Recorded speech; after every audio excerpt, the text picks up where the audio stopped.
नन्दगोपकुमाराय गोविन्दाय नमो नमः।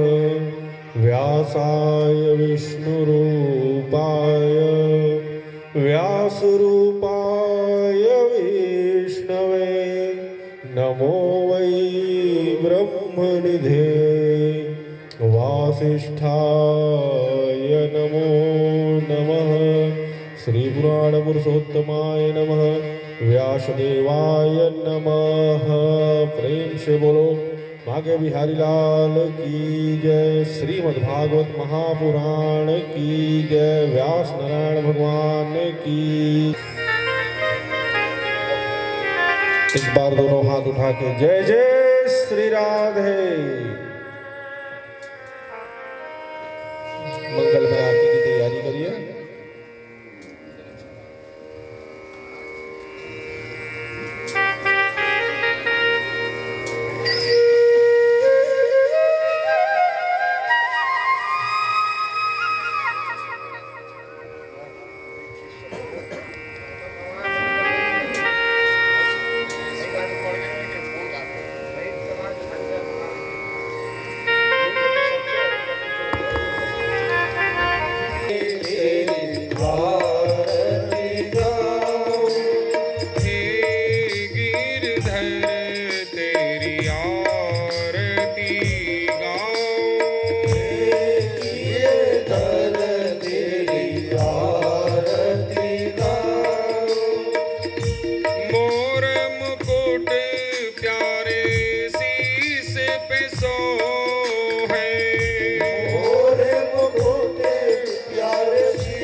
के प्यारे तुम हो।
भागवत महापुराण की जय जय श्री राधे।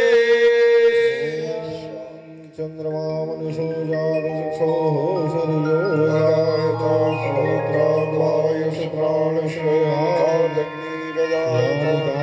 पापानि जन्मान्तर्कृतानि च तानि सर्वाणि नश्यन्तु प्रदक्षिणां पदे पदे जलेन शीतलीकरणम्।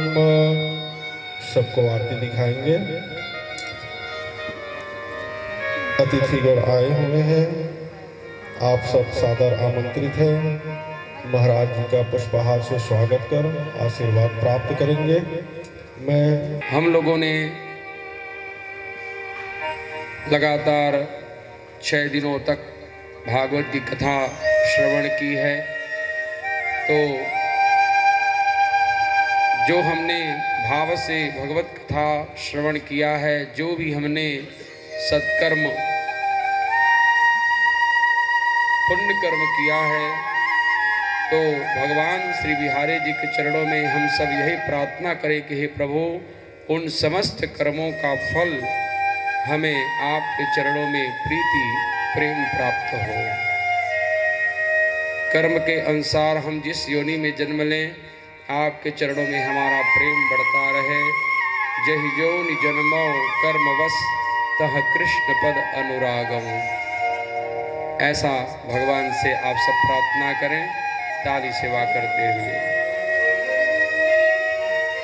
हे बांके बिहारी गिरधारी हो, प्यार तुम्हारे चरणों में।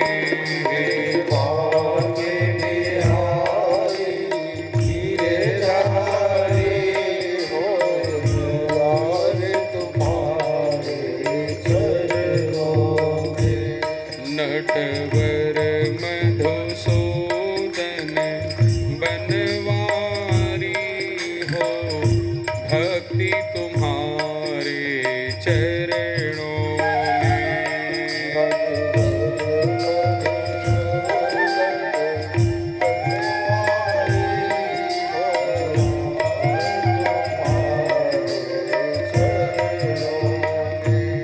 मैं जग से ऊब चुका मोहन, मैं जग से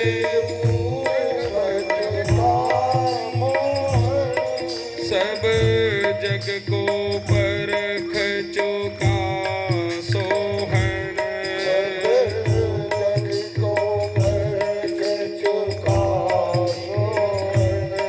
अब शरण तिहारी गिरधारी हो, प्यार तुम्हारे चरणों में।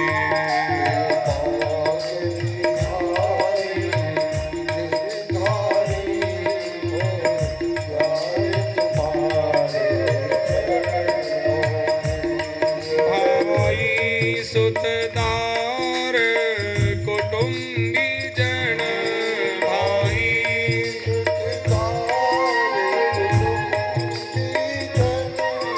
मैं मेरे ते सगरे बंधन।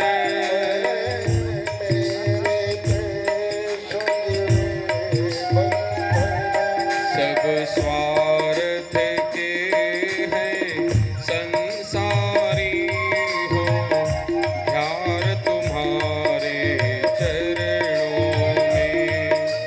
भाग्य बिहारी हो, प्यार तुम्हारे चरण। ताली बजाते हुए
तेरे चरणों की बलिहारी हो, प्यार तुम्हारे चरणों में।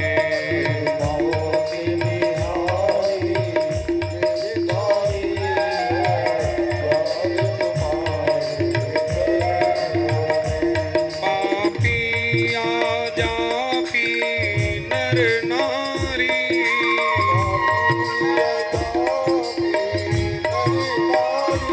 इन चरणों से जिनकी यारी,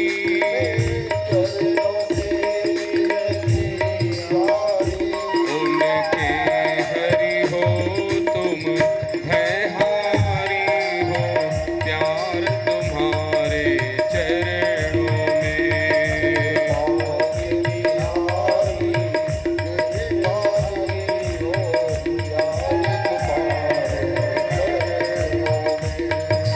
दोनों हाथ पर उठाकर बिहारी जी का स्वागत कीजिए।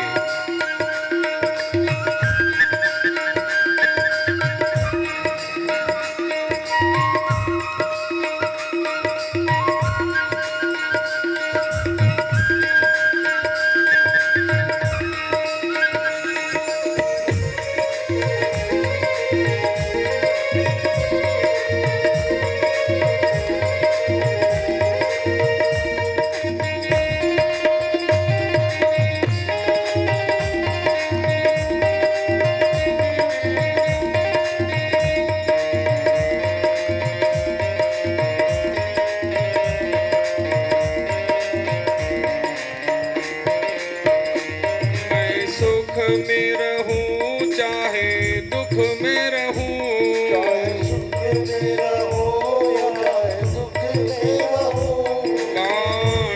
में रहूं फूलों में रहूं,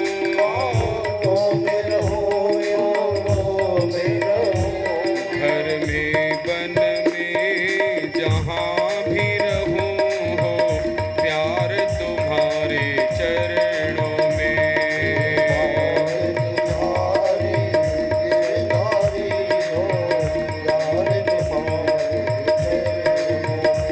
इस जीवन के तुम जीवन हो,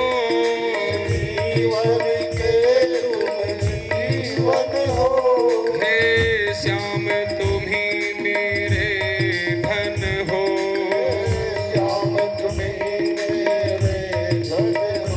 सुख शांति मूल तव चिंतन हो, भक्ति तुम्हारे चरणों में।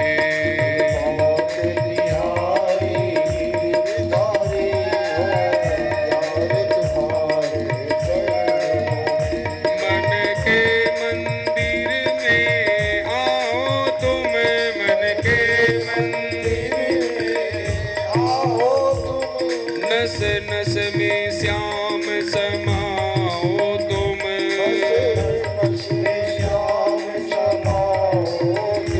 तुम रे हैं हम रे हो तुम हो, प्यार तुम्हारे चरणों में।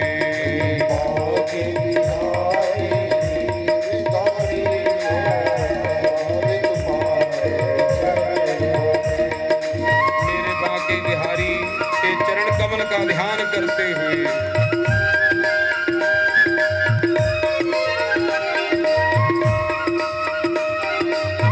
एक बार प्यार से बोलिए श्री राधे।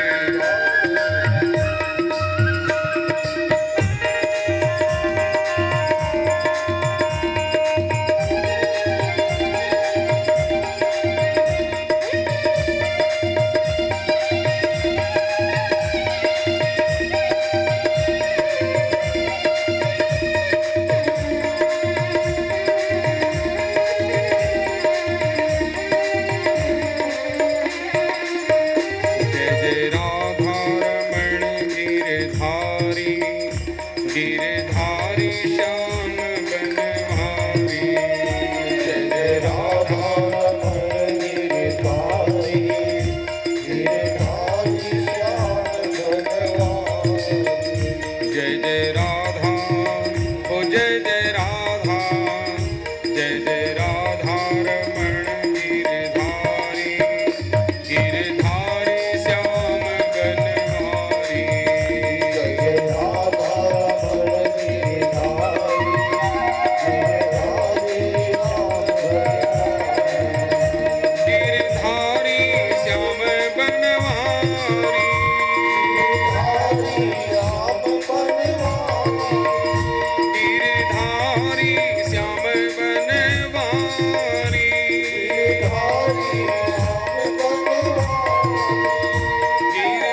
गिरधारी श्याम बनवारी।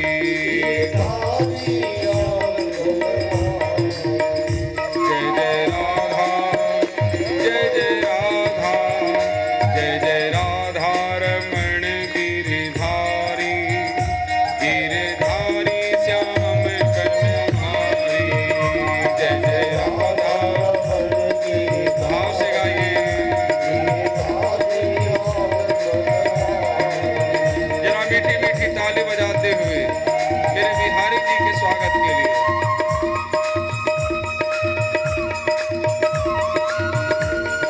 जय हो।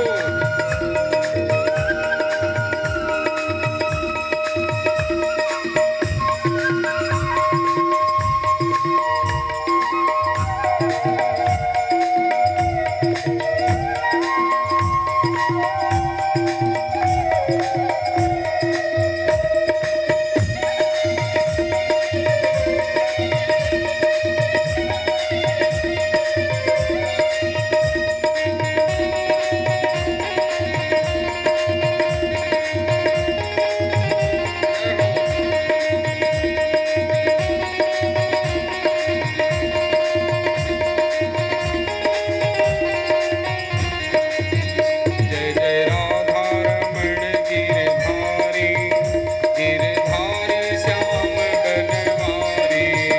जय जय राधा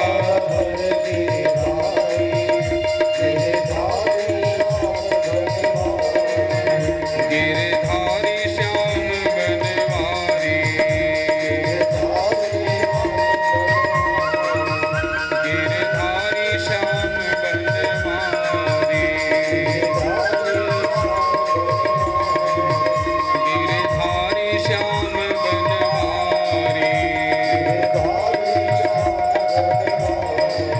गिरधारी श्याम बनवारी।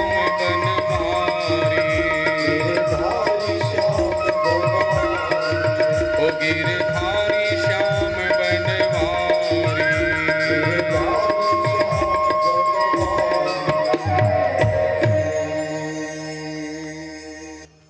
जय जय राधा रमण गिरधारी गिरधारी श्याम बनवारी। जय जय राधा रमण गिरधारी गिरधारी श्याम बनवारी। जय जय श्री राधे। परम मंगल परात्पर अखिलेश्वर अकारण करुणावरणालय भक्तवांछा कल्पतरु कृपा सिंधु भगवान श्री बांके बिहारी के युगल श्री चरणों को कोटिशः प्रणाम नमन करते हुए श्री बाल कृष्णलाल के वांग में प्रति स्वरूप श्री भागवत जी को नमन करते हुए विराजमान आप सभी भगवत कथा भगवत चरण करुणा अनुरागी भक्तजन श्रद्धामयी भक्तिमती माताओं, भगवान उमापति महादेव के पावन सानिध्य में हम आप सब बैठ कर के विगत 6 दिवसों से भगवान श्री कृष्ण की दिव्य मंगलमय लीलाओं चरित्रों का हम सब श्रवण गायन कर रहे हैं। आज इस महायज्ञ का 7वां दिवस है। गंगा के पावन पवित्र तट पर आमरण अनशन में विराजमान कर्मयोगी सम्राट महाराज परीक्षित को श्री सुखदेव जी महाराज वर्णन कर रहे हैं।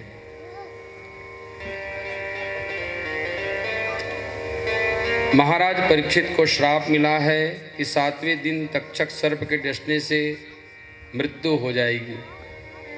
इति लंघित मर्यादम तक्षकः सप्तमे हनि। तो महाराज परीक्षित जी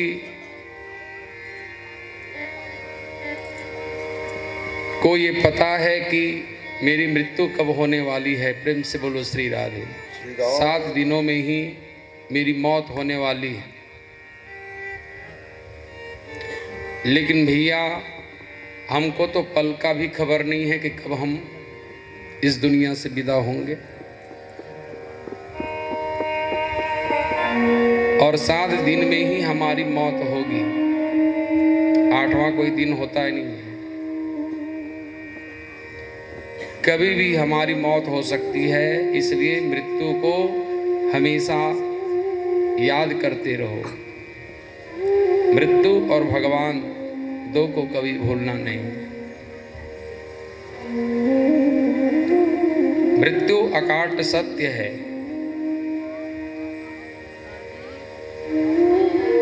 लेकिन 2 प्रकार की मृत्यु श्रेष्ठ मानी गई है।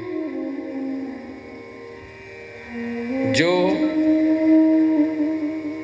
अपनी देश की आन बान शान के लिए जो अपने प्राण न्यौछावर कर देते हैं, ऐसे वीर जवान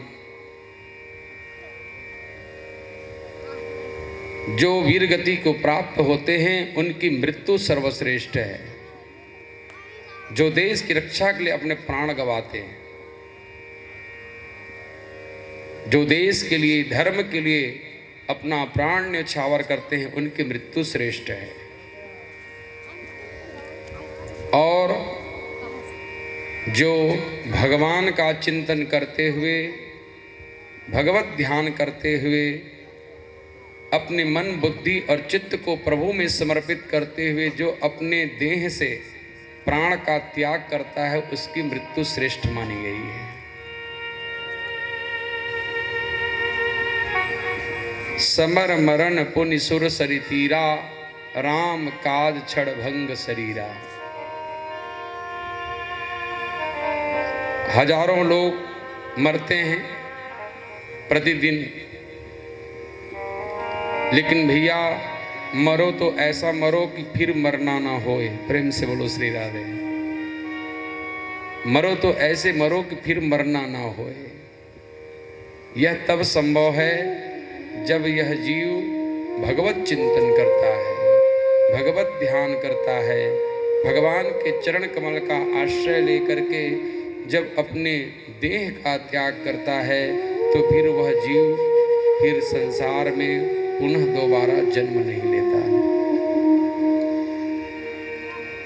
शंकराचार्य भगवान कहते हैं, पुनरपि जननम पुनरपि मरणम पुनरपि जननी जठरे शयनम। अरे जीव, तो बार बार माँ के गर्भ में आता है, बार बार जन्म लेता है, फिर मरता है, फिर जन्म लेता है, माँ के कोख में आता है। ये क्रिया चलती रहेगी, ये छूटने वाली नहीं है। इसको कहते हैं आवागमन का चक्र, भवरोग, जन्म मृत्यु का चक्र। जब तक कि यह जीव भगवान का शरणागति ग्रहण नहीं कर लेगा, जब तक कि प्रभु के शरणागत नहीं होगा, तब तक कि ये चक्र चलता रहेगा आवागमन का। पुनरपि जननम पुनरपि मरणम पुनरपि जननी जठरे शयनम। भज गोविंदम गोविंदम भज मूढ़मते। शंकराचार्य भगवान कहते हैं कि अरे मूढ़, अरे प्राणी, अरे जीव, तो कृष्ण भज, गोविंद का भजन कर। प्रभु के नाम ही हमारा उद्धार करने वाला है और कोई दूसरा साधन नहीं है। विनिश्चितम वदामि तेन अन्यथा वचांस में, हरिम नरा भजन्ति येति दुस्तरम तरन्ति ते। ध्यान देना, हरिम नरा भजन्ति येति दुस्तरम तरन्ति ते। ये अटल सत्य है कि जो हरि का भजन करता है, वो कभी संसार में दोबारा लौट करके नहीं आता है।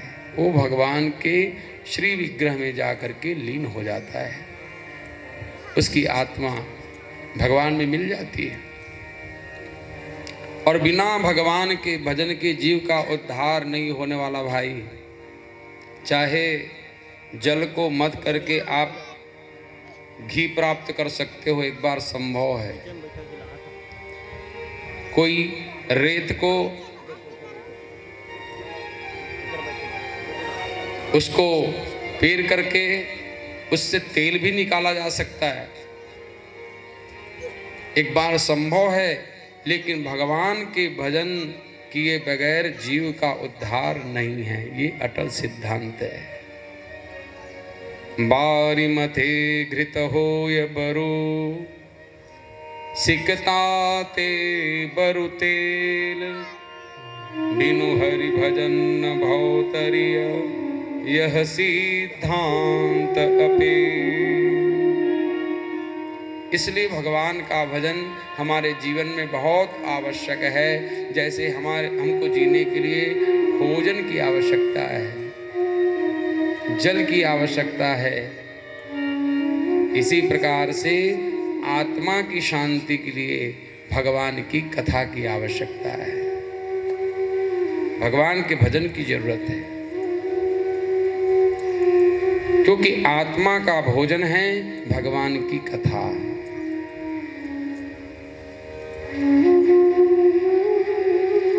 तो कथा का नाम का खूब आश्रय करो अपने जीवन में मेरे भाई बहन। महाराज परीक्षित जी ने हरि नाम का, हरि कथा का आश्रय लिया। महापुरुष महाराज परमहंस श्री सुखदेव जी महाराज के शरणागत हुए और भगवान की कथा का आश्रय लेते हुए परीक्षित जी महाराज फिर परम गति को प्राप्त हो जाते हैं। भगवान की कथा और भगवान का नाम, ये दो ही है साधन जिससे जीव का कल्याण होता है,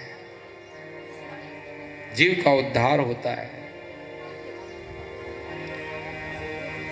महाराज सुखदेव जी कहते हैं, राजन आज सप्तम दिवस है और तुमको याद है कि ब्राह्मण श्रृंगी ऋषि ने तुमको श्राप दिया था ब्राह्मण कुमार ने कि 7वें दिन तक्षक सर्प के डसने से मृत्यु होगी। क्या अब भी तुम्हें डर लग रहा है काल का, मृत्यु का, तक्षक का? महाराज परीक्षित कहते हैं, गुरुदेव मुझे तनिक भी डर नहीं है। अरे मैंने गोविंद की चरण कमल का आश्रय लिया है गुरुदेव। आपके मुखारविंद से जो कथामृत जो प्रवाहित हो रही है उसको मैं पान कर रहा हूँ गुरुदेव, तो मुझे काल का भय नहीं है। ध्यान देना, परीक्षित जी जब मातृगर्भ में थे ना, तब भगवान अश्वत्थामा की ब्रह्मास्त्र से उसकी रक्षा के लिए उत्तरा के गर्भ में प्रवेश कर गए। और जब परीक्षित जी को श्राप मिला तो अपने परम भागवत परीक्षित जी की रक्षा के लिए स्वयं भगवान सुखदेव बनकर के प्रकट हो गए। अश्वत्थामा ने शस्त्र छोड़ा परीक्षित जी को मारने के लिए, तो भगवान शस्त्र लेकर दौड़े।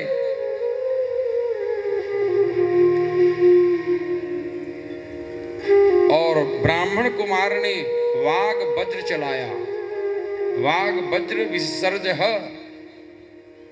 वाणी रूपी वज्र चलाया, तो भगवान श्री कृष्ण स्वयं सुखदेव बनकर के उनको अपनी वाणी से, अपने मुखारविंद से भागवत कथा श्रवण करा करके उनको भय मुक्त करते हैं, उनकी रक्षा करते हैं। महाराज सुखदेव जी कहते हैं, परीक्षित तुम धन्य हो, धन्य हो जो तुम एक निमित्त बने इस कथा के, लेकिन तुम्हारे माध्यम से कितने जीवों का उद्धार हो रहा है। तुम धन्य हो। महाराज सुखदेव जी कहते हैं, परीक्षित भगवान की कथा, उनकी लीला चित्र अत्यंत ही मधुर है। ब्रज की लीलाओं का तुमने आनंद लिया, कल द्वारका लीला का तुमने आनंद लिया। द्वारका भगवान की दो प्रकार की लीला होती है, प्रेम से बोलो श्री राधे।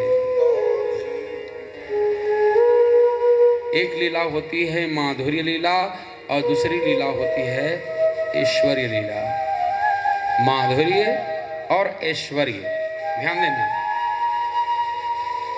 यादव जी, भगवान जब तक ब्रज में रहे ना, श्री राम वृंदावन में, गोकुल में, जब तक भगवान ब्रज में लीला किए तो प्रभु ने माधुर्य लीला की है। आनंद अपने भक्तों को प्रदान करते हैं, ब्रजवासियों को देते हैं आनंद।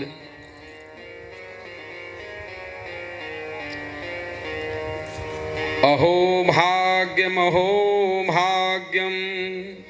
नंद गोप प्रजौकसाम यन्मित्रं परमानंदम पूर्णं ब्रह्म सनातनम। भगवान अपनी ऐश्वर्यता को समेट करके ब्रज में लीला करते हैं। यदि अपनी भगवत्ता में आ जाए कि मैं भगवान हूं, तो किसी की हिम्मत पड़े क्या भगवान के सामने आने की किसी की। भगवान तो ग्वाल बालों के साथ खेलते हैं, कभी ऐसा खेल खेलते हैं कि भैया घोड़ा बन करके पीठ पर बिठा करके ले जाना पड़ता है। तो भगवान कभी हार जाते थे, उनकी टीम हार जाती थी तो भगवान घोड़ा बन जाते थे और ग्वाल बाल उसके पीठ पर बैठ जाते थे। कहते थे कन्हैया चलो, ले चलो। यमुना के तट में ये भगवान की ये माधुर्य लीला हो रही है। यह है माधुर्य लीला, प्रेम लीला, आनंद लीला। सो केवल भक्तन हित लागी, परम कृपाल प्रणत अनुरागी। हमारे राम जी को देखो, राम जी पेड़ के नीचे बैठे हैं, लेकिन जितने भी बंदर हैं सब पेड़ के ऊपर बैठे हैं।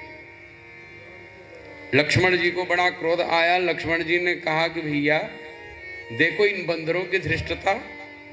अरे आप जगतपति हैं, आप परात्पर ब्रह्म हैं और आप वृक्ष के नीचे बैठे हैं और ये बंदर लोग ऊपर बैठ गए, वृक्ष आपसे ऊपर और आप नीचे।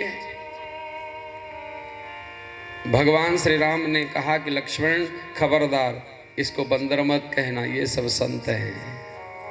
ये बंदर नहीं है, ये सब संत हैं, ये सब महापुरुष हैं। और बंदर लोग तो अपनी पूंछ भगवान के कपोल पर स्पर्श कराते हैं, सामने लटका देते हैं। भगवान कहते हैं कि लक्ष्मण ये पूंछ क्या है? कहा कि ये ममत्व, ममता है। इन बंदरों ने, इन संतों ने अपना ममत्व जो है वो मेरे चरणों में बांध रखी है। संसार की आसक्ति को छोड़ करके उनकी रस्सी बना करके ममत्व को मेरे चरणों में बांध दिया है। जननी जनक बंधु सुत दारा, तनु धनु धाम सुहृद परिवारा। सब कै ममता ताग बटोरी, मम पद मन ही बांधी बर डोरी। बानरों की ममता पूछ में होती है, ये पूछ ममता है, अर्थात अपने ममत्व को मेरे चरणों में इन्होंने समर्पित कर रखा है। अब बताओ, वानर ऊपर बैठे, राम जी नीचे बैठे हैं। प्रभु तरुतर कपिडार पर ते किए आप समान, तुलसी कहो न राम से साहिर सील निधान। और यदि राम जी अपनी ऐश्वर्यता में आ जाए तो किसी बंदर की हिम्मत पड़े क्या?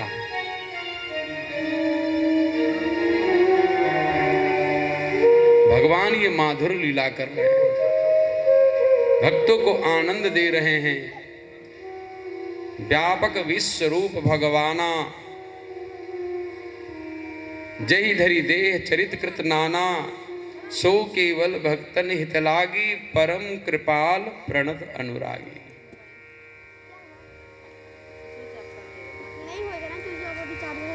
तो भगवान ब्रज में जब तक रहे माधुर्य लीला किए, और जैसी द्वारकापुरी में आए ना तो भगवान की ऐश्वर्य लीला प्रारंभ हो गई। बड़े बड़े दुष्ट राजाओं का भगवान ने संहार किया। और द्वारका की लीला को देख करके नारद जैसे भी मोहित हो गए, नारद जैसे महात्मा। भगवान की माया ऐसी है परीक्षित ज्ञानी नाम चेतांसी देवी भगवती सा बलादा कृष्ण मोहाय महामाया प्रक्षति। बड़े बड़े ज्ञानियों के चित्त को भगवान की माया खींच लेती है। जो ज्ञान इनकर चित अपहरई बरी आई विमोह बस करई। बताओ, समुद्र के बीच में किले बनाकर भगवान रह रहे हैं। 12 योजनम 48 कोस का भरत भैया, 48 कोस की द्वारका नगरी है, स्वर्ण की द्वारका। अद्भुत भगवान की लीला है, ऐश्वर्य लीला है। केवल सुनो, आनंद लो, श्रवण मंगलम। भगवान की कथा सुनने से मंगल होता है भैया। गोपियों ने कहा तव कथामृतम तप्त जीवनम कविभिरीडितम कल्मषापहम्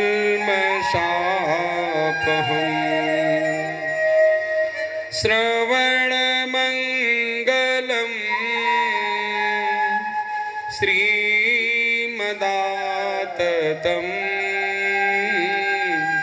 भुवि गृह्णन्ति ते भूरिदा जना। भगवान की कथा ही अमृत है। कोई कहता है भैया अमृत तो चंद्रमा में है, चंद्रमा में अमृत होता तो वो भी फिर वो उसकी कला घटती बढ़ती क्यों है? आप देखते हैं शुक्ल पक्ष में उसकी कला बढ़ती है और कृष्ण पक्ष में कला घटती है। कोई कहता है कि अमृत तो सागर में है, समुद्र मंथन से अमृत निकला था, तो सागर में यदि अमृत होता तो सागर को तो मीठा होना चाहिए, लेकिन वो खारा है। कोई कहता है कि अमृत तो सर्प के मुख में है, सर्प के मुख में होता तो उसके डसने से लोगों की मृत्यु क्यों हो जाती है? यदि अमृत होता तो उसको तो अमर होना चाहिए, लेकिन अमृत न सागर में है, न चंद्रमा में है, न सर्प के मुख में है, तो अमृत है कहाँ? कहाँ भैया? जो आप सुन रहे हैं ना वही अमृत है। प्रेम से बोलो श्री राधे। श्री राधे।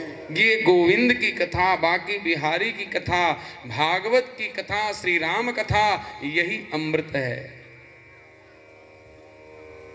धन्यास्ते कृतिनः पिबन्ति सततम श्री राम नामामृतम। भगवान का नाम ही अमृत है, भगवान की कथा ही अमृत है। जहर को तो सब देखे होंगे आप लोग, सुनिए सुधा, लेकिन अमृत को आप लोगों ने देखा नहीं है, केवल सुना है कान से। क्यों यादव जी, अमृत को देखा है क्या आपने आंखों से? हाँ नहीं, केवल सुना है कि भाई अमृत निकला था समुद्र मंथन से। आपने कथा भी सुनी थी आपने, लेकिन जहर तो सब जगह दिखाई देता है, लेकिन अमृत हमको दिखाई नहीं देता जी, केवल कान से सुनाई पड़ता है। तो अमृत है कहाँ? कहा कि अमृत तो यही है, नामामृत, कथामृत, ये अमृत है भगवान की। इसी अमृत को पी करके जीव अमर हो जाता है। तुलसी ने पिया यह अमृत, अमर हो गए। सूरदास ने अमृत पिया, अमर हो गए। मीरा ने यह अमृत पान किया, अमर हो गई। यह अमृत कबीर ने पिया, कबीर आज भी अमर हो गए। तो बड़े बड़े ऐसे ऐसे संत महापुरुष हुए, नामदेव, संत तुकाराम, एकनाथ जी, मीरा, तुलसी, कबीर, रैदास, ऐसे ऐसे भक्त हैं इन्होंने अमृत पिया है, नाम अमृत, कथामृत पिया है। यद्यपि उनका पांच भौतिक शरीर हमारे बीच नहीं है, लेकिन आज भी वो अमर है। प्रेम से बोलो श्री राधे। आज भी अमृत, आज भी अमर है।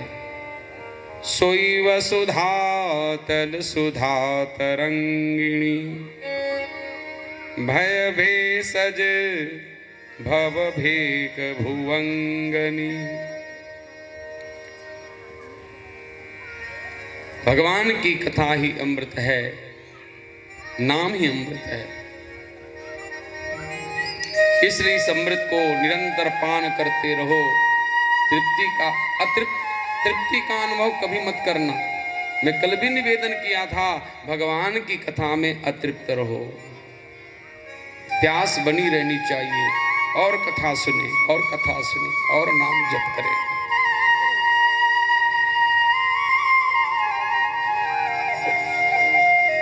तो द्वारका में भगवान ऐश्वर्य लीला करते।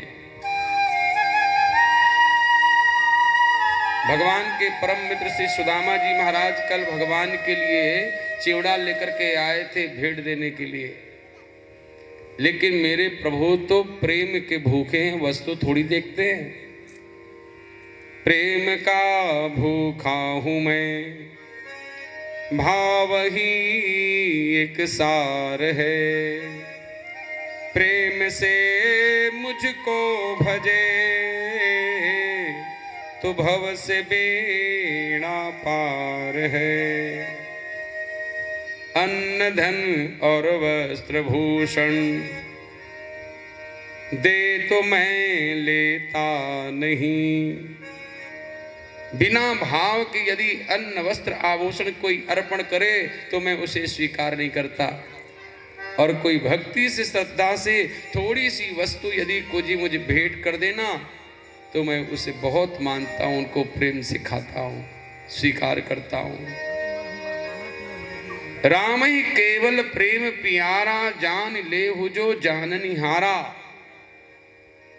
प्रेम की महिमा, प्रेम का महत्व केवल परमात्मा ही समझता है, संसारी लोग नहीं समझते। हम संसारी तो स्वार्थी है महाराज। केवल व्यवहार चल रहा है संसार में। संसार में व्यवहार है और भगवान में, परमात्मा में प्रेम है। प्रेम तो परमात्मा में होना चाहिए। भगवान को प्रेम बड़ा प्यारा है। सुदामा जी महाराज की पोटली खींच ली भगवान ने, चिवड़ा की, और भगवान ने जब यूं खींचा तो महाराज सारे चावल बिखर गए। एक मुट्ठी भगवान ने लिया और एक लोक की संपदा अपने मित्र को, सुदामा जी को प्रदान कर दिया। भगवान कहते हैं कि मुपायन मानीतम ब्रह्मण्ड में भवता गृहात। ही ब्राह्मण देव, जो थोड़ी सी भी वस्तु कोई मुझे अर्पण करता है, चाहे वह पत्र हो, पुष्प हो, फल हो, जल हो, उसको मैं प्रेम से स्वीकार करता हूं। पत्रम पुष्पम फलम तोयम यो मे भक्त्या प्रयच्छति, तदहं भक्त्योपहृतम अश्नामि प्रयतात्मनः। भगवान क्या कहते हैं? जो पत्र, पुष्प और फल जो प्रेम से मुझे अर्पण करता है, तदहं भक्त्युपहृतम, जो भक्ति से समर्पित करता है, अश्नामि, उसको मैं खाता हूं प्रेम से। लेकिन शर्त है प्रेम हो, भक्ति हो। पत्र कौन सा हो? का श्रद्धा का पत्र। जैसे आप तुलसी पत्र चढ़ाते, बिल्व पत्र चढ़ाते हैं, तो ये पत्र हो हमारी श्रद्धा का। और पुष्प, पुष्प को कहते हैं सुमन। सुमन का अर्थ क्या है जी? का सुंदर मन ही तो सुमन है। जो तुम्हारा सुंदर मन है, निर्मल मन है, वही भगवान को अर्पण करो।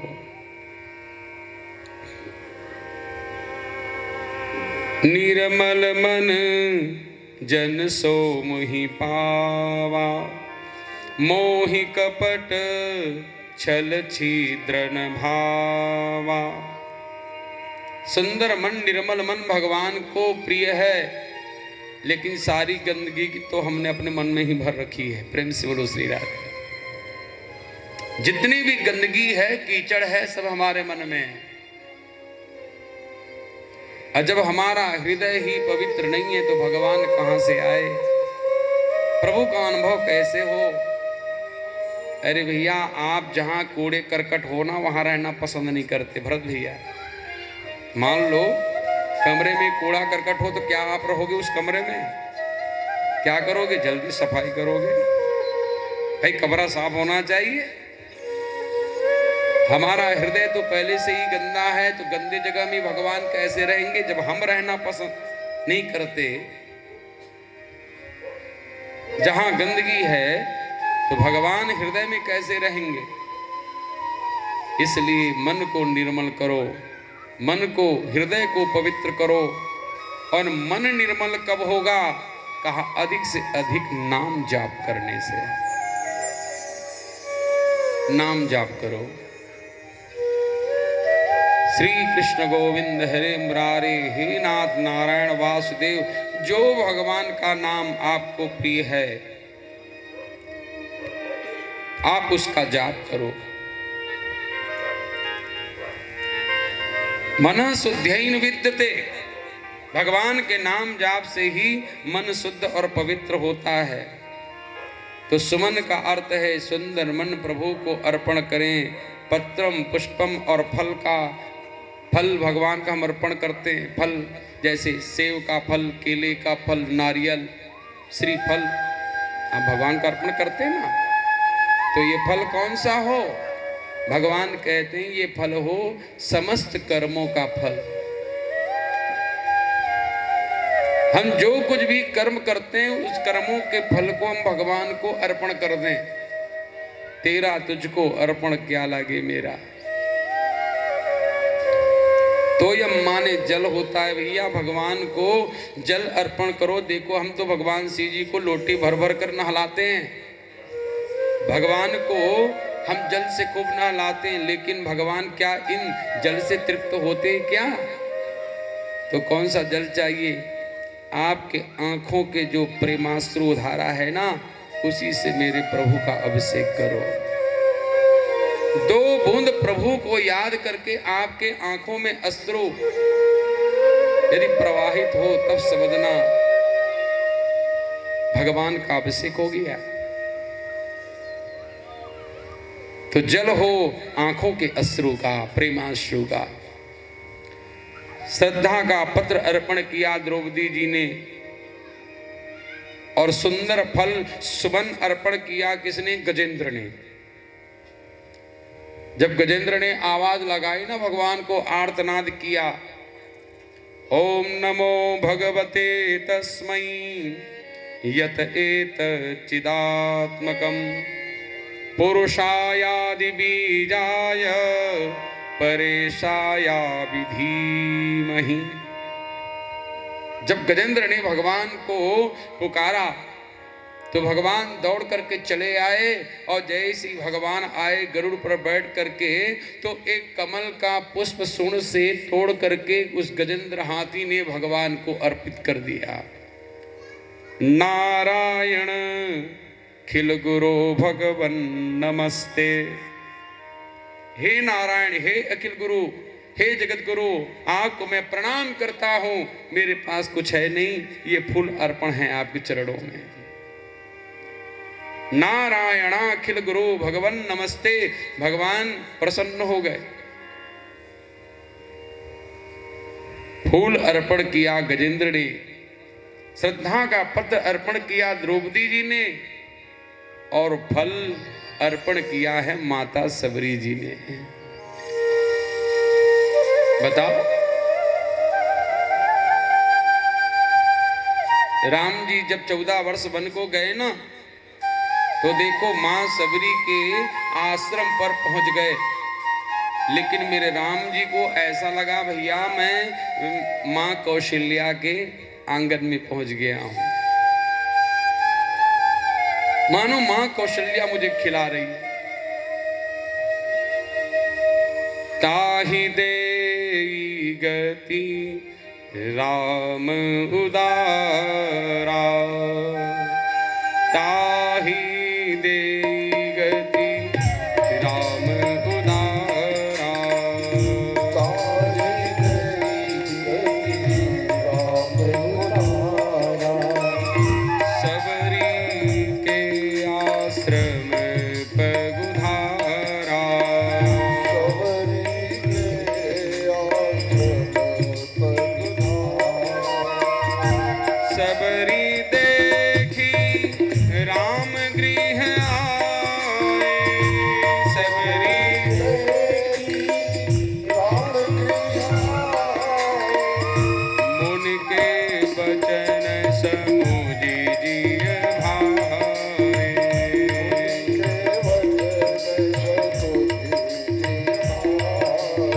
मुन के बचन समुझि जिय भाए, समुझि जिय भाए। भगवान कहते हैं कि सप्तद्वीप 9 खंड में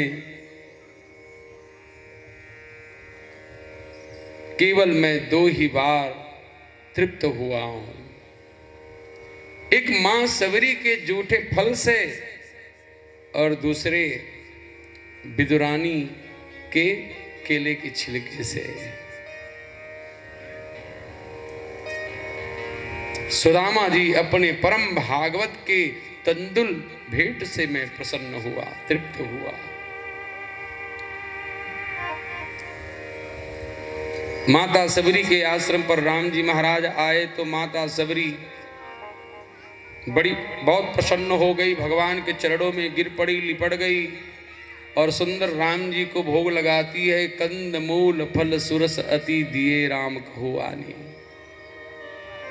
प्रेम सहित प्रभु खाए बारंबार बखानी। बार बार बखान करके खा रहे हैं, वाह वाह मैया क्या स्वाद है।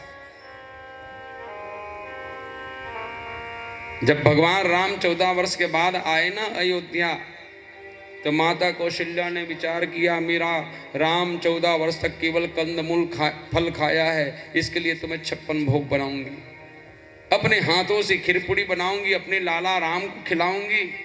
सुंदर भोजन बनाकर मां कौशल्या राम जी के सामने परोस दी और मैया कौशल्या अपने हाथों से राम जी को खिलाने लगी।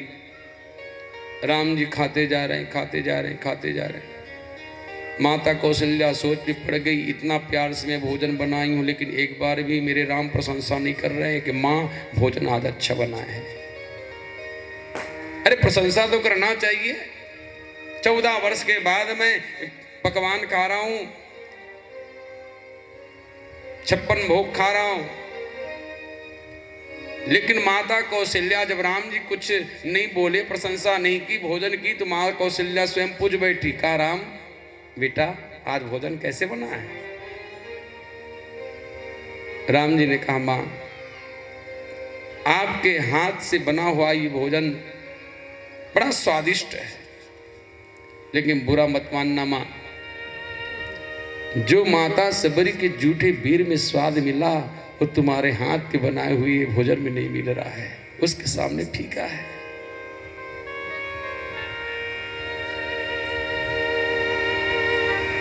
भगवान ससुराल में भी गए तो वहां के भोजन को भी भगवान ने फीका समझा।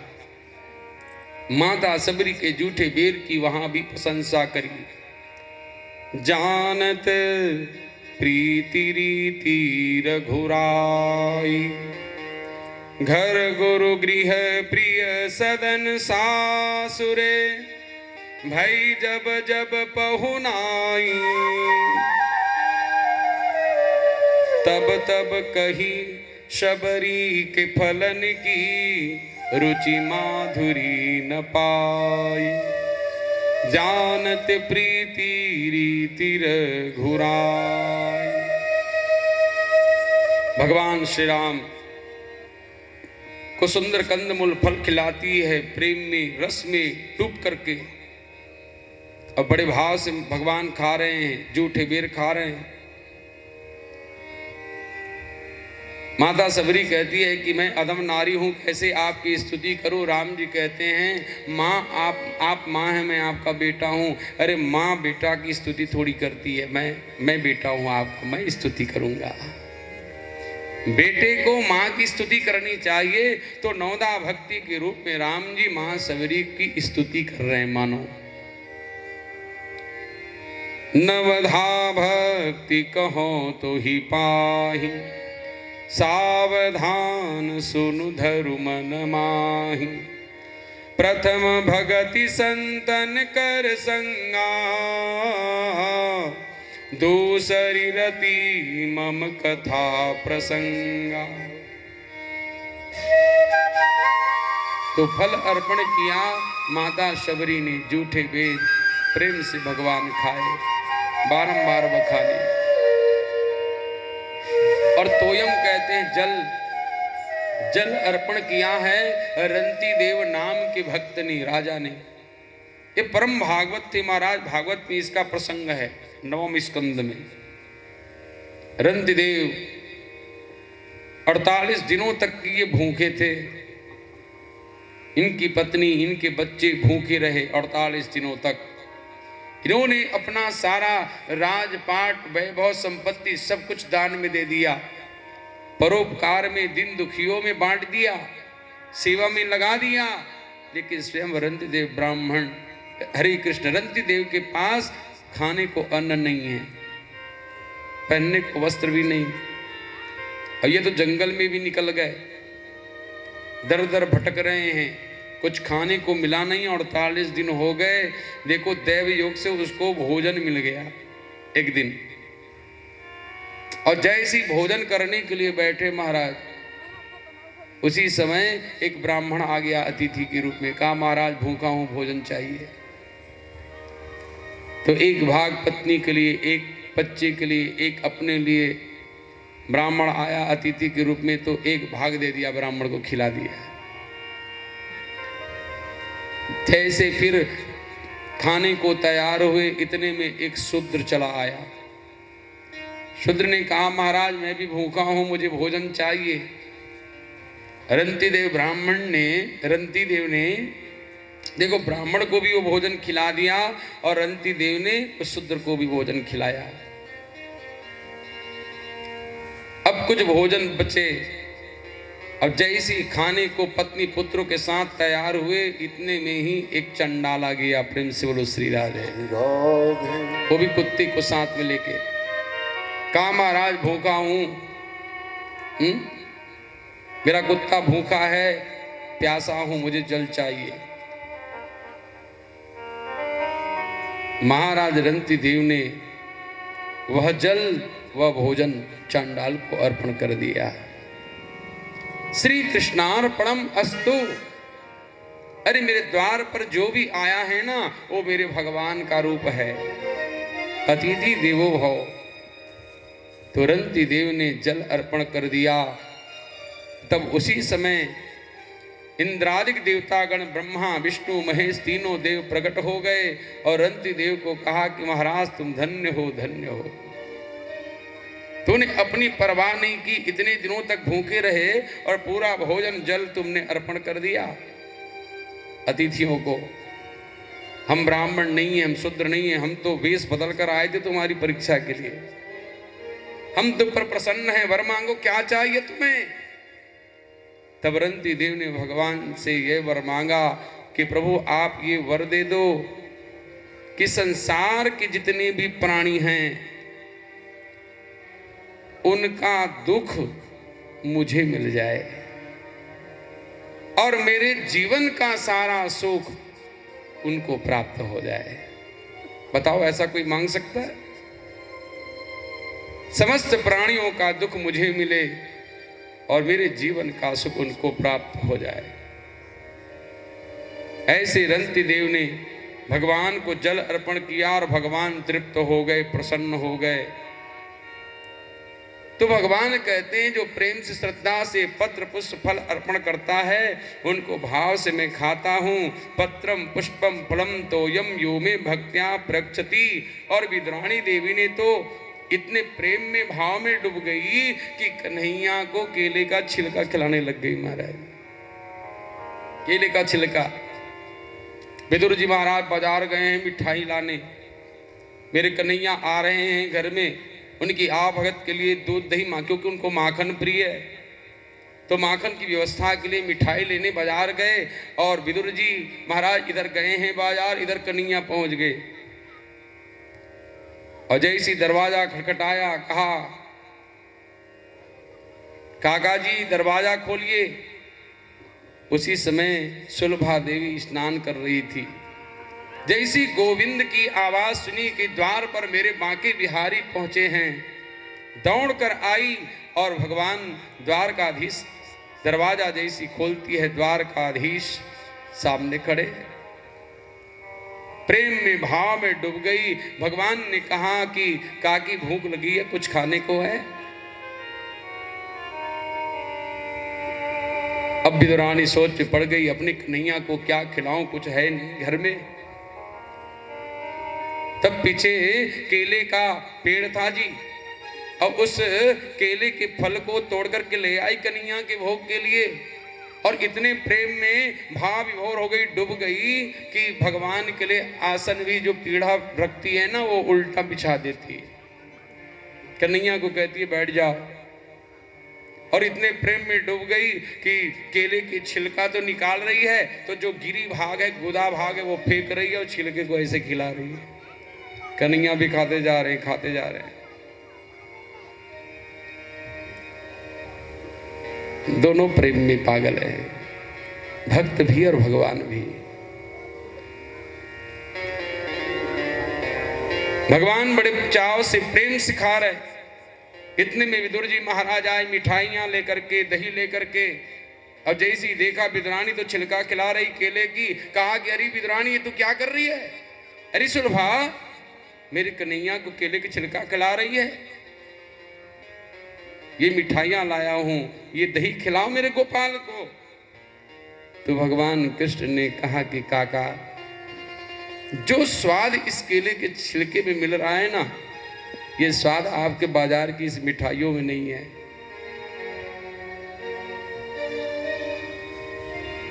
भगवान प्रेम को चाहते हैं। राम ही केवल प्रेम प्यारा, तो सबसे ऊंची प्रेम सगाई है भैया, है? बोली भक्तवत्सल भगवान की जय। सबसे ऊंची प्रेम सगाई, सबसे ऊंची प्रेम सगाई, सबसे ऊंची प्रेम सगाई, सबसे ऊंची प्रेम सगाई। जूठे फल सबरी के खायो, जूठे फल सबरी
के मेवा त्यागो, दुर्योधन के मेवा त्यागे, दुर्योधन के मेवा त्यागे, साग विदुर घर खाई, सबसे ऊंची प्रेम, सबसे ऊंची प्रेम सगाई, सबसे ऊंची प्रेम सगाई।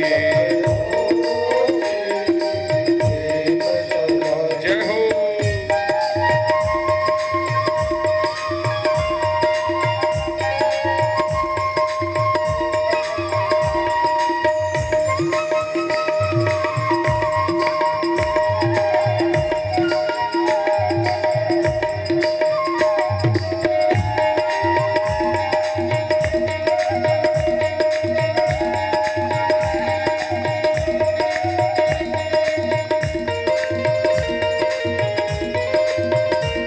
सबसे ऊंची प्रेम सगाई। जय हो।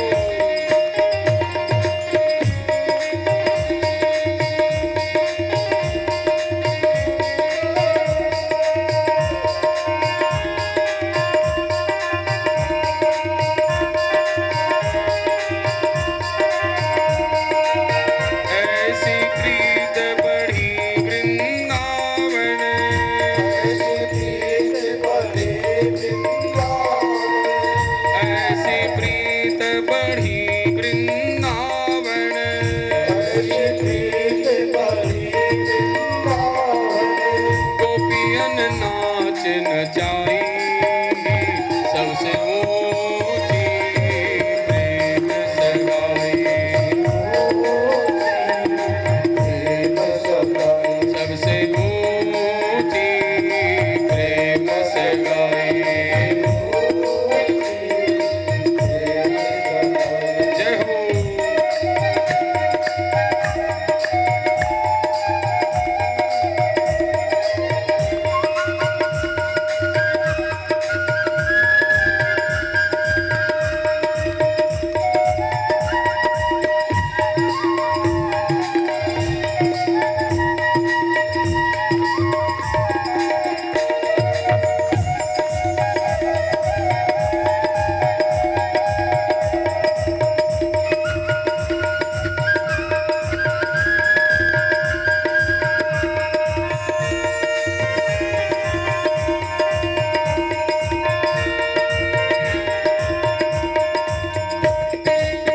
राजसूय यज्ञ युधिष्ठिर कीन्हो,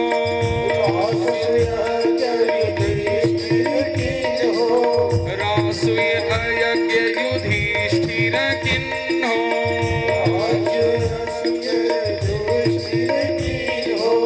तामे जूठ उठाई, सबसे ऊंची प्रेम सगाई, सबसे ऊंची प्रेम सगाई।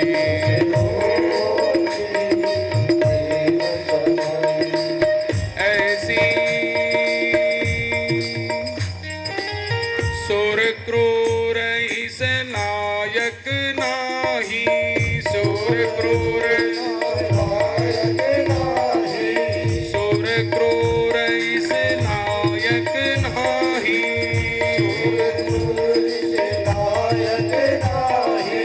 कहीं लग करे बड़ाई, सबसे ऊंची प्रेम सगाई, सबसे ऊंची प्रेम सगाई। हरे कृष्णा कृष्ण कृष्ण हरे हरे,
सबसे ऊंची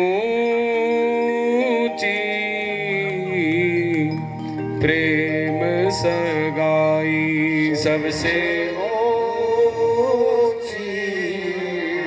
प्रेम सगाई, सबसे ऊंची प्रेम सगाई। महाराज सुखदेव जी कहते हैं, परीक्षित महाराज, सुदामा जी के तंदुल को बड़े प्रेम से भाव से भगवान ने खाया। भक्त्या तुष्यति केवलम नच गुणै भक्ति प्रियो माधव। और अपने भक्ति की मनोकामना पूर्ण की। सुदामा नगरी का सुंदर भगवान ने निर्माण कराया। जो वर्तमान में पोरबंदर है ना, यही सुदामा नगरी है। भक्त की मनोकामना प्रभु पूर्ण कर देते। अथय कदा द्वारवत्याम वसतो राम कृष्णयो। एक बार सर्वग्रास सूर्य ग्रहण लगा जी। जैसे सूर्य ग्रहण लगता है ना, खग्रास सूर्य ग्रहण, तो उस समय जब सूर्य ग्रहण लगता है तो हम तीर्थ स्थान में जाकर के हम लोग स्नान करते हैं, गंगा स्नान। ऐसे ही जितने भी द्वारकावासी हैं सब पधारे कुरुक्षेत्र में। एक समंत पंचक नाम का क्षेत्र है,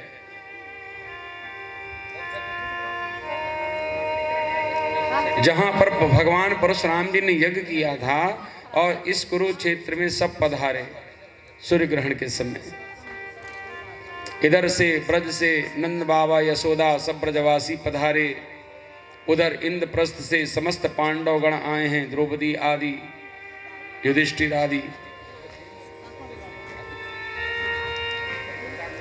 और देखो 100 वर्ष के बाद मैया यशोदा ने लाला को आज देखा है।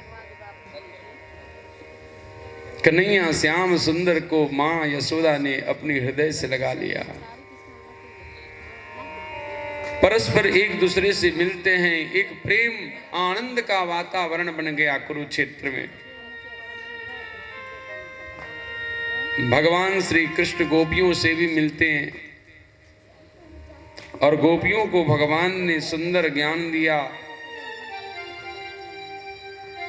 भगवान कहते हैं कि मैं सब जगह विराजमान हूं, कण कण में व्याप्त हूं, सब जगह तुम मेरा दर्शन करो। मैं तो तुम्हारे हृदय में बैठा हुआ हूं। गोपियों को भगवान ने भगवत तत्व का ज्ञान दिया।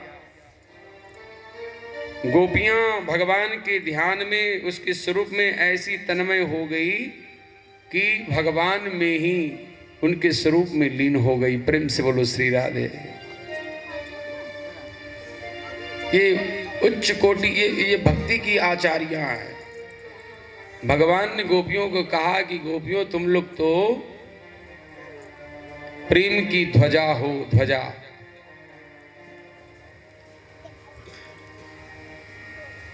गो माने इंद्री, पी माने पीना। जो समस्त इंद्रियों के द्वारा गोविंद रस को पान करती है उसका नाम गोपी है।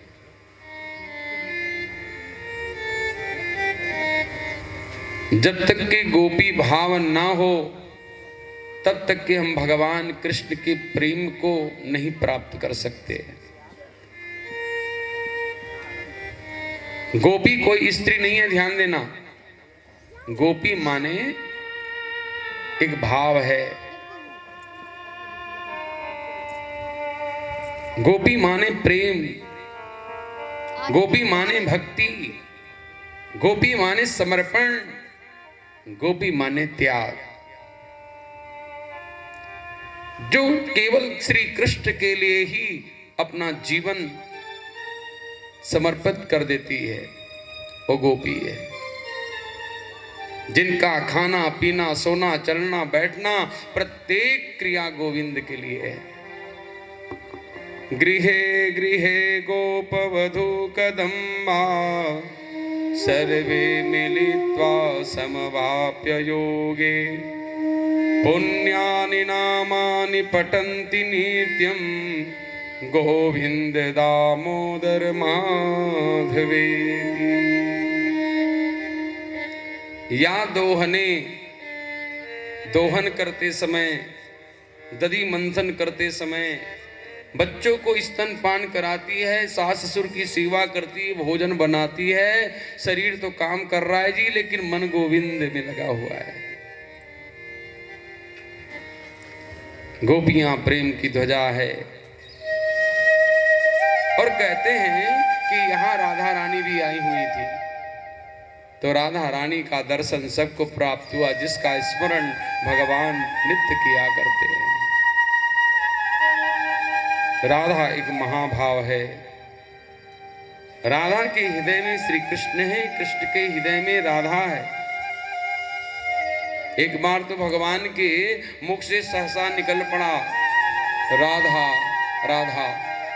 भगवान की पत्नियां प्रातः काल जब हुई तो द्वारकाधीश से पूछा, कहा प्रभु आप रात्रि में ये राधा राधा क्या बोल रहे थे, ये राधा कौन है? तो कन्हैया ने कहा कि ये राधा कौन है? राधा मेरी आत्मा है। राधा आत्मा, श्याम शरीर। श्याम शरीर है, कृष्ण शरीर है और राधा आत्मा है।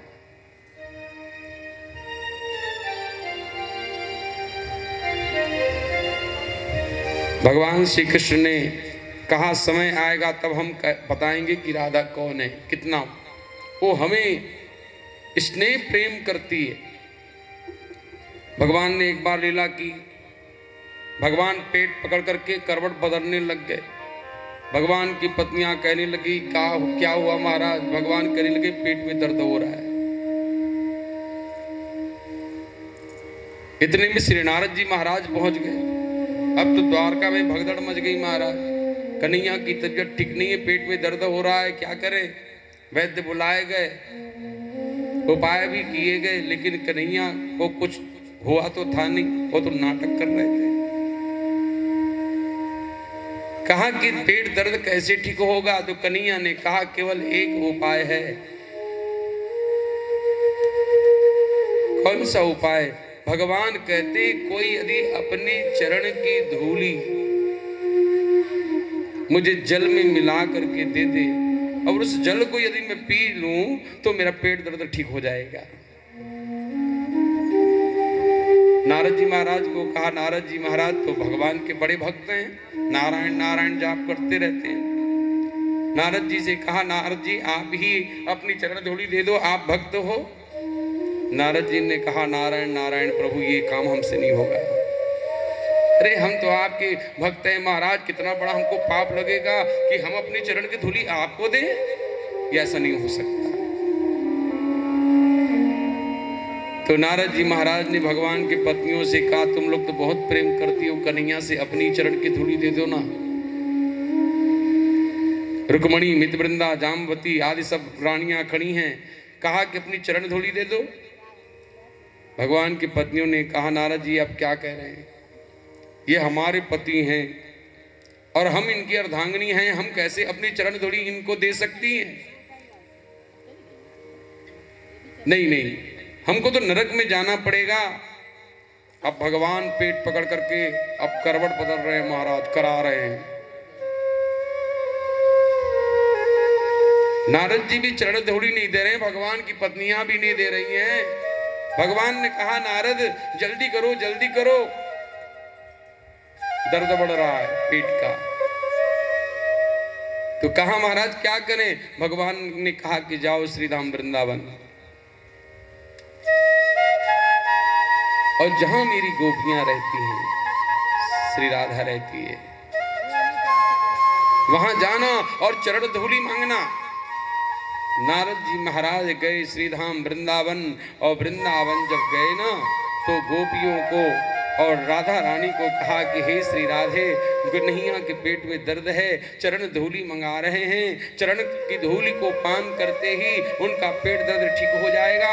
जैसे ही राधा रानी सुनती है गोपियां तो अपने अपने चरण की धूली निकाल कर नारद जी को दे दी। नारद जी ने कहा ये क्या कर रही हो? अरे कन्हैया द्वारकाधीश को चरण धूलि दे रही हो, नरक में जाना पड़ेगा तुम लोगों को। गोपियों ने कहा हमें नरक की चिंता नहीं है। तत् सुखे सुखित्वम इति प्रेम लक्षणम। प्रेम का लक्षण क्या है कि अपना प्रीतम सुख से रहे। प्रीतम के सुख में ही अपना सुख है। भले ही हमें नरक में जाना पड़े, चाहे कुछ भी हमें दंड मिले, नरक में हम सहने को तैयार हैं, लेकिन हम गोविंद के दर्द को, कष्ट को एक क्षण के लिए भी हम सहन नहीं कर सकती। नारद जी आप ही ले जाओ चरण धूलि।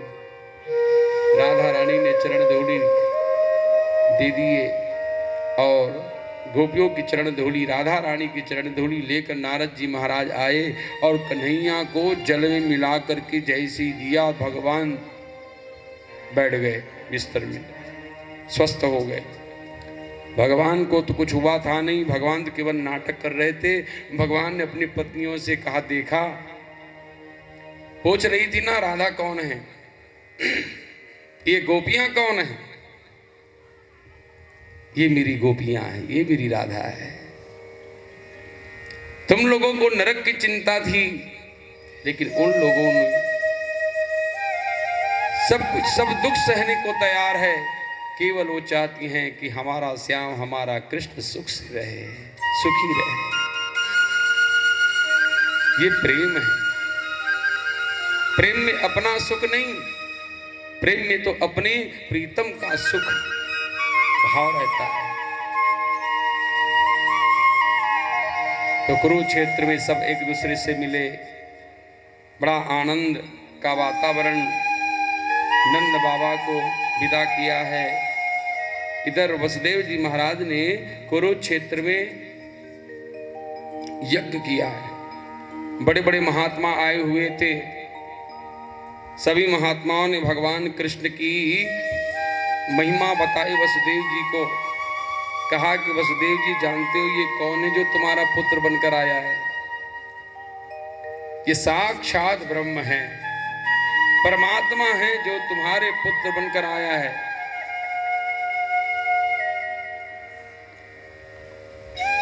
देवकी वसुदेव सुन रहे हैं बड़े प्रेम से, और भगवान श्री कृष्ण के प्रति, बलराम जी के प्रति ब्रह्म भाव जागृत हो गया।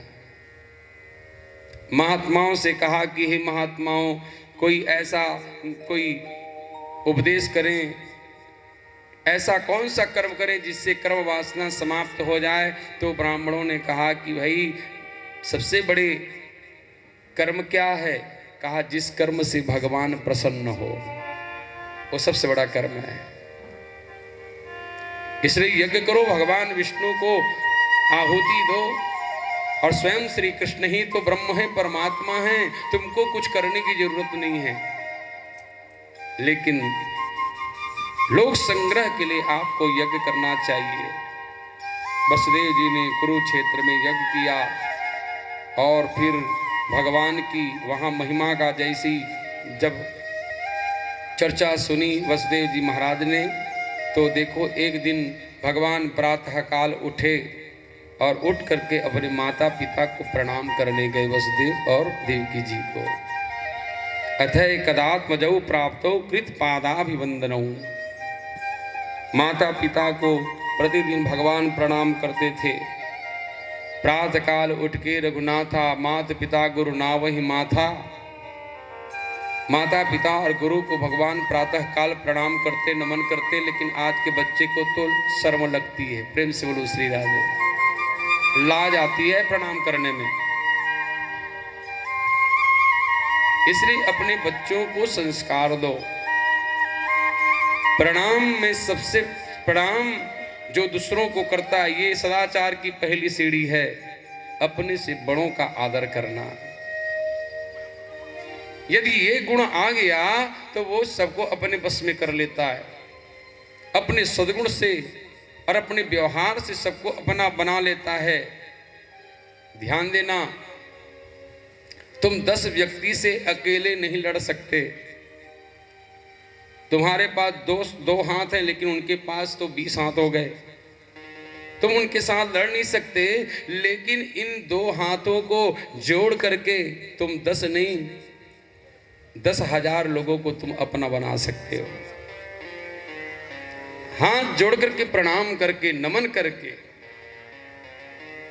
अभिवादन शीलस्य नित्यं वृद्धोपसेविनः चत्वारि तस्य वर्धन्ते आयुर्विद्या यशो बलम्। ध्यान से सुनना, प्रणाम करने से 4 चीजें मिलती है, आयु, विद्या, यश और बल। इसलिए माता पिता को प्रणाम करो, नमन करो, गुरुजनों को नमन करो, अपने बच्चों को सिखाओ कि बेटा प्रणाम करो। और ये संस्कार तो परिवार में ही मिलेगा भाई। माता पिता ही जब व्यवहार करेंगे, अपने माता पिता को प्रणाम करेंगे, तभी तो बच्चा उनको प्रणाम करेगा। संस्कार के द्वारा हमको बच्चों को सिखाना है, क्योंकि बड़ों को देख करके ही छोटा करता है। बड़ा ही यदि सामने बीड़ी पिएगा, सिगरेट पिएगा, तो बच्चा भी कहेगा पापा जी पीते तो हमारे पीने में क्या है। प्रेम से बोलो श्री राधे। जब पापा जी ही नशा करते हैं तो हमारे करने में क्या है। इसलिए बड़ों को बहुत सावधानी से व्यवहार करना पड़ता है। मैं निवेदन करूं, भगवान जब प्रणाम करने गए अपने माता पिता को, तो वसुदेव जी महाराज ने दोनों हाथ जोड़ करके कन्हैया को कहा, कृष्ण कृष्ण महायोगिन संकर्षण सनातन जाने वामस्य यत साक्षात प्रधान पुरुषौ परो। हे कृष्ण, हे बलराम, तुम दोनों साक्षात परात्पर ब्रह्म हो, प्रकृति पुरुष हो, मेरे पुत्र बन करके आए हो। महात्माओं ने कुरुक्षेत्र में मुझे बताया है, भगवान विचार करते हैं कि पिताजी को, माताजी को हमारी ईश्वरता का ज्ञान हो गया है, और कहीं ये भाव रहा ईश्वरता का, तो फिर इनको पुत्र का सुख नहीं मिलेगा। इसलिए भगवान ने अपनी योग माया फैला दी और वसुदेव देवकी को कहा कि पिताजी आप जो कह रहे हैं सो ठीक ही कह रहे हैं, क्योंकि ये सारा जगत पूरा ब्रह्ममय है। हरि व्यापक सर्वत्र समाना। देवकी जी ने दोनों हाथ जोड़ करके कन्हैया से कहा कि कन्हैया, मैंने सुना तुमने जब गुरु के यहाँ अध्ययन करने गया था तो दक्षिणा के रूप में गुरुपुत्र को ला करके सौंप दिया था। तुम्हारे 6 पुत्रों की हत्या दुष्ट कंस ने की है, उनका मुख नहीं देख पाई कन्हैया। तुम यदि गुरुपुत्र को जब यमराज के यहाँ से यमलोक से ला सकते हो, तो क्या अपनी 6 भाइयों को नहीं ला सकते। अरे मैं अपने लाला को दिखना चाहती हूँ, जरा लेकर के आओ। तुम सर्व समर्थशाली हो भगवान कन्हैया श्री कृष्ण। अपनी माँ के वचन को पूर्ण करने के लिए ये पहुंच गए कहाँ, सुतल लोक। भरत भैया कहाँ पहुंच गए, सुतल लोक पहुंच गए भगवान श्री कृष्ण बलराम। नीचे 7 लोक है, जिस जमीन में आप बैठे ना उसके नीचे 7 लोक है। अतल, वितल, सुतल, तलातल, रसातल, महातल, पाताल। 7 तल है। और पाताल लोक से 30,000 योजन के नीचे में भगवान शेष नारायण रहते हैं, जिनके 1000 फण हैं महाराज। और पूरे ब्रह्मांड को शेष नारायण भगवान एक सरसों के दाने की तरह अपने फण पर धारण करते हैं। शेषावतार। तो तीसरा जो तल है ना, उनका नाम है सुतल। अतल, वितल, सुतल। सुतल लोक में कौन रहते हैं, कहा महाराज बलि। वामन भगवान ने उनको आशीर्वाद दिया है कि बेटा जाओ तुम सुतल लोक में रहोगे और स्वयं मैं द्वारपाल बनकर के तुम्हारी रक्षा करूंगा। जब सांवरणी मनवंतर आएगा तो तुम इंद्र बनोगे। द्वारकाधीश प्रभु पहुंच गए सुतल लोक और जैसी भगवान पहुंचे एवं संच उदितौ मात्रा रामः कृष्णश्च भारत सुतलं संविवसतु योग मायामुपाश्रितौ। योग मायामुपाश्रितौ, योग माया के आश्रय से प्रभु सुतल लोक पहुंचे। बलि ने भगवान की स्तुति की। नमो अनंताय बृहते नमः कृष्णाय वेद से सांग योग वितानाय ब्रह्मणे परमात्मने। हे परमात्मा, मैं आपको प्रणाम करता हूँ। आज मैं धन्य हुआ, ये सुतल लोक पवित्र हो गया जो आप यहाँ पधारे। प्रभु का चरणोदक लिया, प्रभु का पूजन किया, कहा प्रभु आज्ञा करें क्या कार्य करूं। महाराज बलि ने, भगवान ने कहा कि हे महाराज बलि, मेरी मां देवकी का 6 पुत्र तुम्हारे पास है, उसको मैं लेने के लिए आया हूं। महाराज बलि ने देवकी के 6 पुत्र दे दिए। भगवान लेकर के आए और मां देवकी के गोद में डाल दिया। और जैसे ही 6 पुत्रों को मां देवकी देखती है ना, उनके हृदय में वात्सल्य भाव उमड़ पड़ा। माता देवकी के स्तन में दूध उतर आया उन बालकों को देखकर और गोद में लेकर के उन बालकों को दूध पिलाने लगी। देवकी माता जब दूध पिलाने लगी तो भागवत में ऐसा लिखा है, भगवान श्री कृष्ण का जूठन पा करके देवकी की 6 पुत्र जो है वो मुक्त हो गए। प्रेम से बोलो श्री राधे। क्योंकि माता देवकी के स्तन को दुग्ध भगवान श्री कृष्ण ने पान किया था। भगवान श्री बाल कृष्ण माता देवकी के दुग्ध पान किए थे और भगवान का जूठन पाया, जैसे उन पुत्रों ने मुक्ति हो गई। पीत्वामृतं पयस्तस्याः पीतशेषं गदाभृतः। महाराज सुखदेव जी कहते हैं, परीक्षित अब तुम क्या सुनना चाहते हो। महाराज परीक्षित ने कहा, महाराज अरे जो मेरे पितामह है ना महाराज अर्जुन, और उनका विवाह भगवान कृष्ण की बहन सुभद्रा से कैसे हुआ, महाराज कृपा करके सुनाइए। महाराज सुखदेव जी बड़े प्रसन्न हुए, कहा वाह, मृत्यु पास में है फिर भी ये दादाजी के कहानी सुनना चाहते हैं कि सुभद्रा जी के साथ कैसे विवाह हुआ।